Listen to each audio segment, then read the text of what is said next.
12th November 2021, The Hindu editorial. Season of floods. Tamil Nadu's cities need long term solutions to avoid the monsoon woes. Floods का मौसम है और तमिलनाडु की के जो शहर हैं उनको लंबे अवधि के सॉल्यूशंस की ज़रूरत है, ऐसे सॉल्यूशन जो लंबे समय तक काम करें, जिससे कि मानसून के जो दुख हैं उनको वो अवॉइड कर सकें, उनसे बच सकें. The ongoing spell of heavy rain in Chennai has again exposed the vulnerability of the city, a coastal metropolis with a flat terrain, to floods and raised more questions than answers about the government's preparedness to deal with the northeast monsoon. जो भारी बारिश का जो एक तरह से जो असर है वो जो चल रहा है अभी चेन्नई में जो चल रहा है उसने इस शहर के कमजोरपन को फिर से खोल के रख दिया है. ये शहर जो कि एक कोस्ट लाइन पे है, यानी भारत के जो सी कोस्ट है, समुद्री कोस्ट, वहाँ पे है.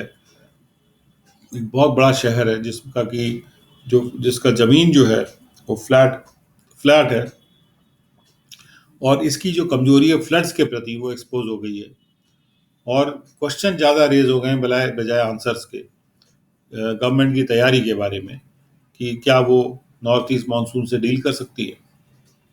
जो पहला स्पेल है हैवी रेन का 21 सेंटीमीटर्स का, the first spell of heavy rain of 21 centimetres mostly in the early hours of Sunday caught everyone by surprise.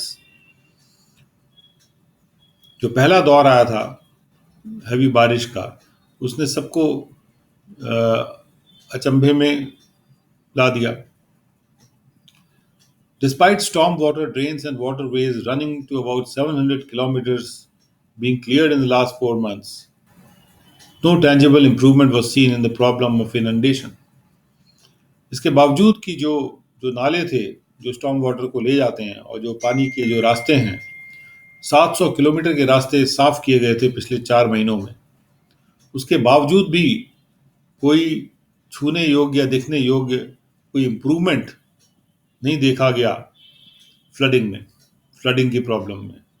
Inundation मतलब flooding. The nightmare of 2015 December floods haunted Chennai in the backdrop of the authorities monitoring the release of surplus water from the reservoirs on the outskirts.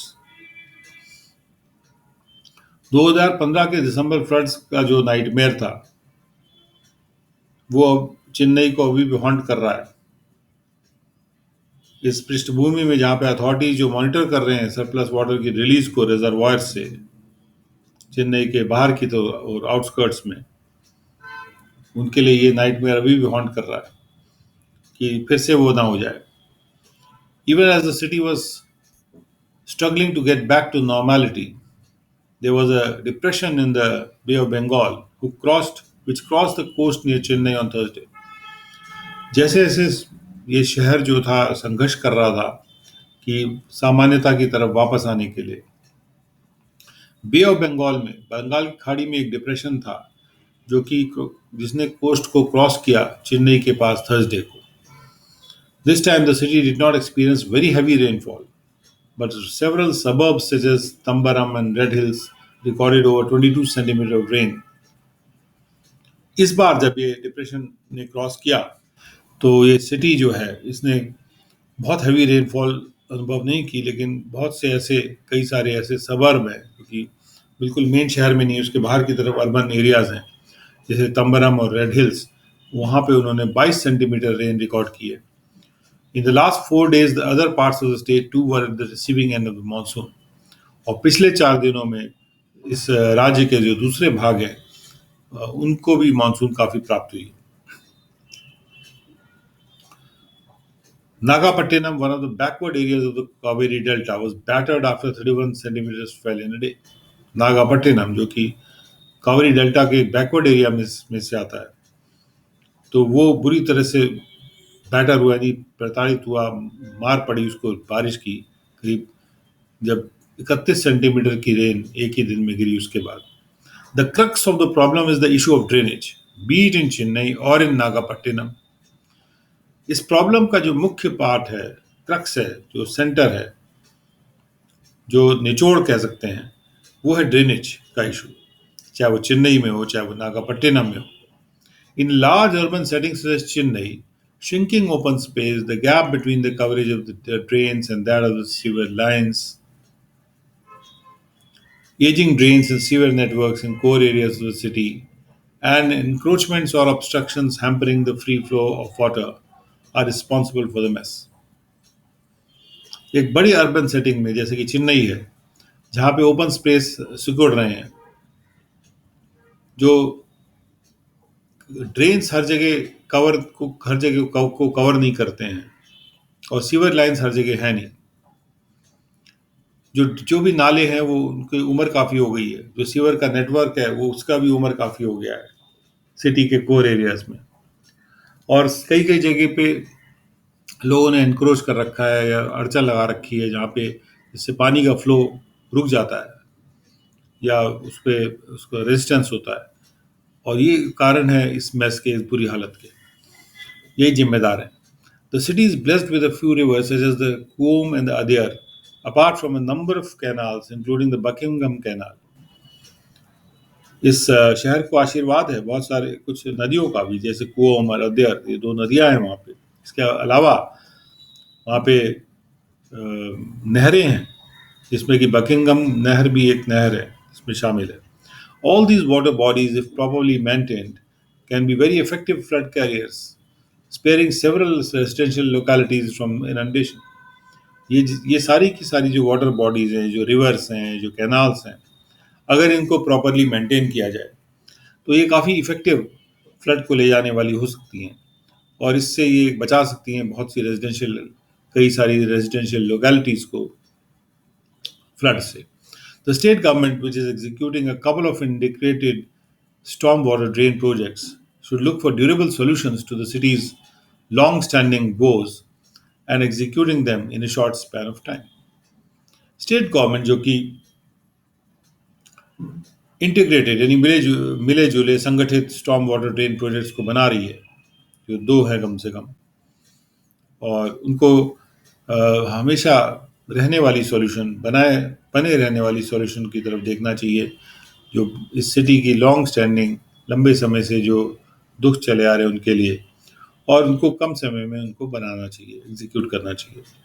The government has been swift in providing relief, and its seriousness in the matter can be seen from the fact that Chief Minister M.K. Stalin visited flood-hit areas continuously since Sunday for a first-hand account of the problems. Government तेज रही है राहत देने में, और इसकी गंभीरता देखी जा सकती है इस मामले में कि चीफ मिनिस्टर एम के स्टैलिन ने फ्लड से हिट एरियाज को विजिट किया था लगातार संडे से, और वो खुद जायजा ले रहे हैं प्रॉब्लम्स का. Often in the past, the determination shown in finding a long-term solution to waterlogging waned during the non-monsoon periods. अक्सर पहले ऐसा हुआ है कि जो डिटर्मिनेशन है, जो तय कर लेने वाली बात है, जो दिखाई जाती है एक लॉन्ग टर्म सॉल्यूशन को पाने के लिए, वाटर लॉगिंग के लिए, ये जो डिटर्मिनेशन है ये कम हो जाती है जब नॉन मानसून पीरियड होता है. Mister Stalin, who was Chennai mayor and local administration minister earlier, is well placed now to put his experience to use and pull the city out of the quagmire. Mister Stalin जो कि चेन्नई के mayor रह चुके हैं पहले थे, और एक लोकल एडमिनिस्ट्रेशन के मिनिस्टर भी वो थे इससे पहले, वो अच्छी तरह से प्लेस्ड हैं अब, क्योंकि वो अपना अनुभव को इस्तेमाल कर सकते हैं और इस शहर को इस कीचड़ से बाहर निकाल सकते हैं, इस बुरी हालत से बाहर निकाल सकते हैं.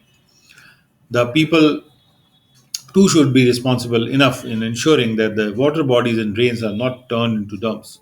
लोगों को भी जिम्मेदारी से काम करना चाहिए, और इतना पर्याप्त जिम्मेदार होना चाहिए सुनिश्चित करने के लिए कि जो वाटर बॉडीज और ड्रेन्स हैं वो डंप्स ना बन जाए, यानी उन पे वहाँ कूड़ा ना फेंकें और वहाँ कूड़ा ना इकट्ठा हो.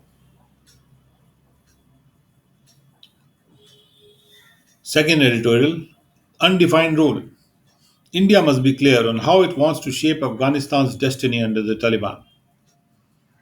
इंडिया का जो रोल है तालिबान में वो परिभाषित नहीं है.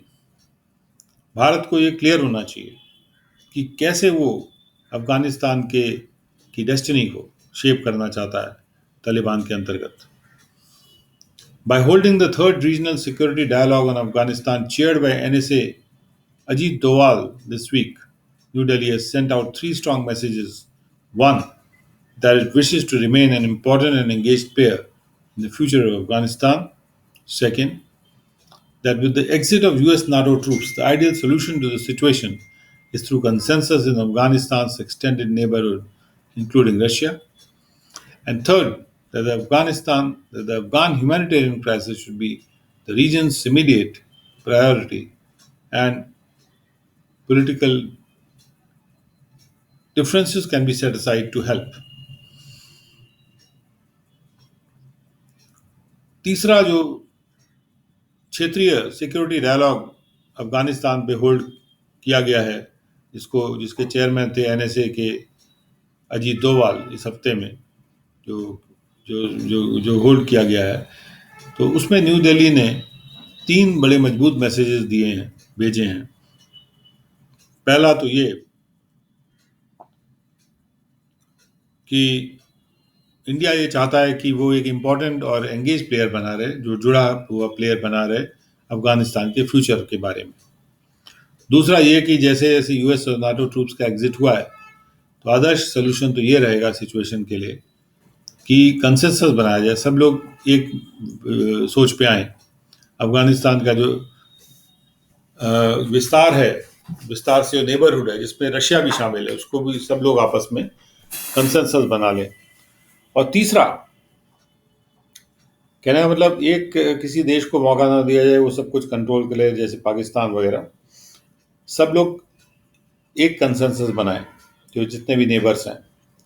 एंड थर्ड, और तीसरी बात यह है कि अफगानिस्तान का जो ह्यूमैनिटेरियन क्राइसिस है वो इस रीजन का जो है इमीडिएट प्रायोरिटी होना चाहिए, प्राथमिकता होनी चाहिए. और जो राजनीतिक जो भी डिफरेंसेस हैं उनको हम लोग दूर रख सकते हैं वहाँ पे उन लोगों की हेल्प करने के लिए. It is the last message that spurred New Delhi to invite the NSAs from China and Pakistan, despite the LAC standoff and deep differences with the Imran Khan government over Kashmir and cross-border terrorism. ये जो आखिरी वाला message है जिसमें हम कह रहे हैं कि अफगानिस्तान की ह्यूमैनिटेरियन क्राइसिस को प्राथमिकता देना चाहिए, इस मैसेज ने न्यू दिल्ली को स्पर किया, यानी कि एनकरेज किया कि वो एनएसएस को इनवाइट करें चाइना से और पाकिस्तान से भी, जो नेशनल सिक्योरिटी एडवाइजर्स को. इसके बावजूद कि हमारा एलएसी स्टैंड ऑफ हो रहा है पाकिस्तान के साथ और बहुत डीप डिफरेंसेस हैं इमरान खान गवर्नमेंट के साथ कश्मीर को लेके और क्रॉस बॉर्डर टेररिज्म को लेके. By declining the invitation, Beijing and Islamabad have made it clear that they do not intend to assist India in its Afghan engagement, further demonstrated by the Khan government's churlishness in refusing India road access to send wheat and medicines to Kabul. इस invitation को मना करके Beijing और इस्लामाबाद ने, China और पाकिस्तान ने ये clear कर दिया है कि वो उनकी कोई ऐसी मंशा नहीं है कि वो भारत को असिस्ट करें उसके अफगानिस्तान से जुड़ने में. और ये बात, और इसके बाद खान गवर्नमेंट की जो क्षुद्रता है वो इस बात से भी डेमोन्स्ट्रेट होती है इसके आगे कि उन्होंने भारत को जो रोड एक्सेस देने की ज़रूरत थी वीट और मेडिसिन काबुल पहुंचाने के लिए, भेजने के लिए, उस देने से भी मना कर दिया. To that end, the Delhi Declaration issued by the 8 participating nations, including Iran and Russia, is a milestone in keeping India inside the discussion on Afghanistan. और वो अगर हमारा एंड था, यानी कि वो अगर हमारा लक्ष्य था, तो उस तरह से दिल्ली डिक्लेरेशन जो इशू किया गया है 8 भाग लेने वाले नेशंस के द्वारा, जिसमें ईरान और रशिया भी शामिल है, वो एक मील का पत्थर है भारत को अफगानिस्तान के डिस्कशन चर्चाओं में जोड़ने की तरफ. The declaration goes farther than the previous such regional discussions of SCO countries in Dushanbe in September in its strong language on terrorism, terror financing and radicalization. जो ये डिक्लेरेशन इशू किया गया इसको दिल्ली डिक्लेरेशन कहते हैं, ये इसके पहले जितने भी रीजनल डिस्कशंस हुए थे SCO कंट्रीज के दुशानबे में, उनसे भी आगे जाता है। ये जो सितंबर में डिस्कशंस हुए थे उनसे और आगे जाता है। जो स्ट्रॉन्ग लैंग्वेज यूज की जा रही है टेररिज्म के खिलाफ या टेरर फाइनेंसिंग के खिलाफ या रेडिकलाइजेशन के खिलाफ, उसको उसको अगर देखा जाए तो it also expands on the need for an inclusive government in Kabul that will replace the interim Taliban regime and promotes a national reconciliation process. तो ये जो दिल्ली डिक्लेरेशन है, ये जो ज़रूरत है इंक्लूसिव गवर्नमेंट की, उस पर भी एक्सपैंड कर रहा है। काबुल में जो ज़रूरत है, जो कि अंतरिम तालिबान रिजीम को रिप्लेस कर देगी और एक राष्ट्रीय रेकन्सिलिएशन प्रोसेस को भी ये प्रमोट करता है। While the consensus over the Delhi Declaration is a creditable feat, it does not paper over all the differences between India and other countries over their far stronger engagement with Kabul. जबकि Delhi declaration का जो consensus है वो एक credit देने लायक एक उपलब्धि है, फिर भी जो भी हमारे डिफरेंसेस हैं भारत के दूसरे देशों के साथ, उसके ऊपर वो पेपर ओवर नहीं कर रहा है, यानी उसको अवॉइड नहीं कर रहा है।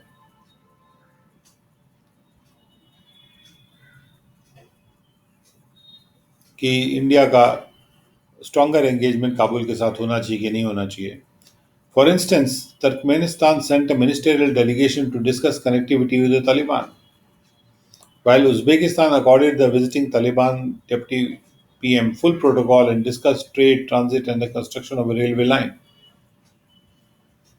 उदाहरण के तौर पे तुर्कमेनिस्तान ने एक मिनिस्ट्रियल डेलीगेशन भेजा था तालिबान में अफगानिस्तान को, जहाँ पे उन्होंने तालिबान के साथ कनेक्टिविटी को डिस्कस किया था, जबकि उज़्बेकिस्तान ने जो visiting Taliban deputy prime minister थे उनको पूरा प्रोटोकॉल दिया और मतलब पूरा उनको रिकॉग्नाइज किया कि आप वहाँ के डिप्टी पीएम हैं, और ट्रेड भी डिस्कस किया, ट्रांजिट डिस्कस किया, रेलवे लाइन का कंस्ट्रक्शन भी उनसे डिस्कस किया। Russia and Iran still maintain their embassies in Kabul. Russia और ईरान अभी भी अपने एम्बेसीज काबुल में मेंटेन कर रहे हैं। And A troika plus US, China, Russia, and Pakistan engagement is taking place with the Taliban foreign minister in Islamabad this week. और इस हफ्ते में इस्लामाबाद में एक ट्रॉयका प्लस यानी 4 लोगों का US, चाइना, रशिया और पाकिस्तान का किस तरह से एंगेजमेंट होगा वो डिस्कस किया जा रहा है तालिबान फॉरेन मिनिस्टर के साथ इस हफ्ते में। With the normalization of the ties with the Taliban regime growing, New Delhi must now consider how far it wishes to go in its engagement with Afghanistan.